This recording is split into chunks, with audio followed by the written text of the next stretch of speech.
Hari Om. There is a slight correction in the previous shloka. Ranadhamsake manjuletyanta shone. Pada padme and manaha shatpadaha. This shloka is a Rupaka Alankara shloka. Because in my English I would have said that the mind which is like a bee. There is no like a bee here because it's not a comparison. Here Acharya is saying that Shatpadaha eva manaha.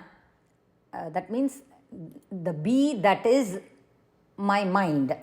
It is not like the bee. It is the bee. So it's not Shatpadaha eva manaha. It is Shatpadaha eva manaha. The mind is the bee here. So there is no comparison, but Acharya is saying that it is the bee itself. And in Pada Padme also, he means that the feet is the lotus. He is not comparing it to a lotus. He is saying the feet itself is the lotus.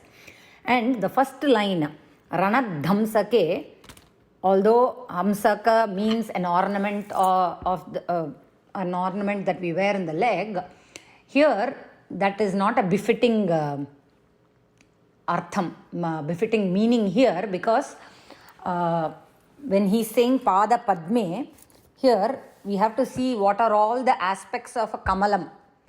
So when he says Ranat Dhamsake, around, when we take it as lotus, around the lotus, so actual lotus and Subramanya Swami's Pada Kamalam, here we have to understand.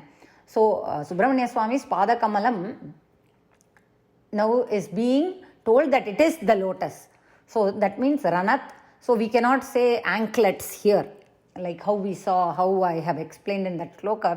We are not supposed to take it as anklets there. We have to understand that it's a Hamsa Pakshi there. In a lotus pond, swans are surrounding the lotus.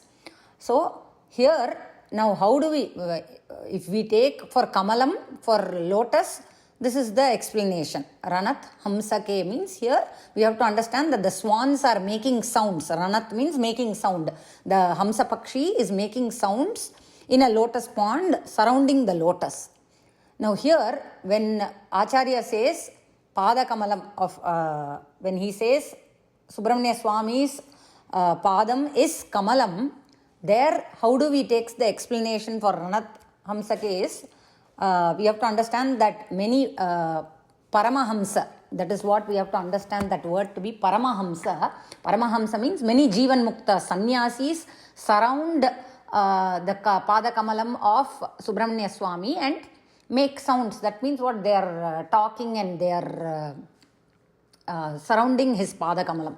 That is the meaning, correct meaning we have to take. We should not take anklets making sound because it will not fit here. Although it means, it has another meaning like that, we should not take that meaning here because this is a Rupaka Alankara and his Pada is Kamalam itself. It is not like a Kamalam, it is Kamalam itself, and when it is taken as a lotus, the Hamsa Pakshis are surrounding the lotus, and when we take it as Subramanya Swami's Pada Kamalam, then many Paramahamsas are making sound surrounding his Pada Kamalam. Here we have to take Paramahamsa as Jivan Mukta Sannyasis, like our very own Acharya, the Kavi. And another thing is, where I read was Shatpadaha. There we said Brahmara, that is correct. But there we can also take, because the Kavi is Acharya Adi Shankara himself, who is an Advaita Vadi, where there he is bringing out the Shatka Sampatti. His Tattva says that who has the adhikari to know this, the Tattvam, Mahavakya Tattvam or any Tattvam is one who has mastered the Sadhana Chatushtayam. And what are the Sadhana Chatushtayam that he lists in his Tattva Bodha is Nitya Anitya Vastu Vivekaha, Viveka, Vairagya, Shamadhi, Shatka Sampattihi and Mumukshutvam. Now Nitya Viveka, what is Viveka is knowing to discriminate between the Nitya Vastu and Anitya Vastu. I don't want to go into the detail, but I'll give a little thing. Vairagyam. The next one is Vairagyam. To know that all this is not Nityam. It is not everlasting. That is Vairagyam. Then Shamadhi Shatka Sampattihi. Now Shamadhi, Shama Adi, that Shatka Sampatti, what are those 6 things required in that sadhana chatushtayam that we are talking about? That Shatka Sampatti is Shama, Dama, Uparama, Titiksha, Shraddha, Samadhanam. These form the 6 Sampatti. Shama is Mano Nigraha. Dama is Indriya Nigraha. Uparamaha is to follow our own Swadharma Anushtanam.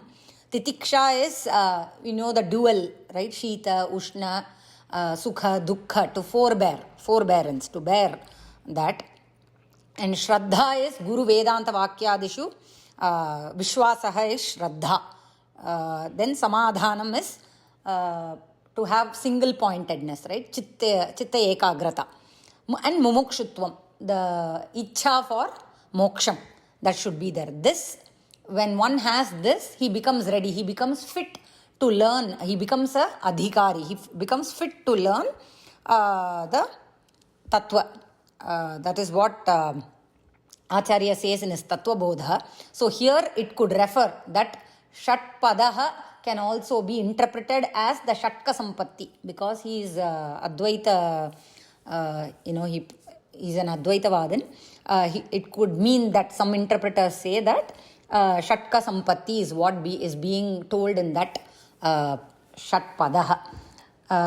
So the B, that is my Manaha, let it always enjoy or let it always be in Anandam, in your Pada Kamalam. Your Padam, that is Kamalam. It is not like, it is Pada Kamalam itself. That is the only way. That means what Acharya is coming to say is Sharanagati is the only way to attain the everlasting Anandam. That Manaha, how is that Manaha? Bhava Klesha Taptaha. Bhavaha Eva Kleshaha. Because the Samsara Sagara itself is a roga. What is the only medicine for that? For the mind that is scorched. The mind that is the, B is scorched in this samsara sagara of sukha and dukkha, because sukha, dukkha, they keep coming and going, permanently one has to have sukha, means they have to have that amrita purna pada kamalam. They have to taste his pada kamalam. So that means Sharanagati is the only way, which is got only in Subramanya Swami's Pada Kamalam. That is the correction I wanted to make. Here we should not take it that his Pada Kamalam is adorned by anklets. That is not the befitting artham, meaning here. It doesn't stick well here. It doesn't fit well here. So we have to take that his Pada Kamalam is surrounded by Jivan Muktas and Sannyasis like Adi Shankara himself. And when it comes to a lotus, how do we take the meaning is Hamsa Pakshis are surrounding and making sounds around the Kamalam. And then Manjula, all other things. Manjula is soft, tender feet. And then Atyanta Shona, extremely reddish hue feet. And Manohari, Lavanya, the beauty of his feet is Mana Ahladanam. It attracts our mind, it steals away our Manaha. That is filled with Amrita Rasam. We should all drink that and attain everlasting Ananda. All right, that is the correction I wanted to make. Kshamyatam. Thank you. Ram Ram.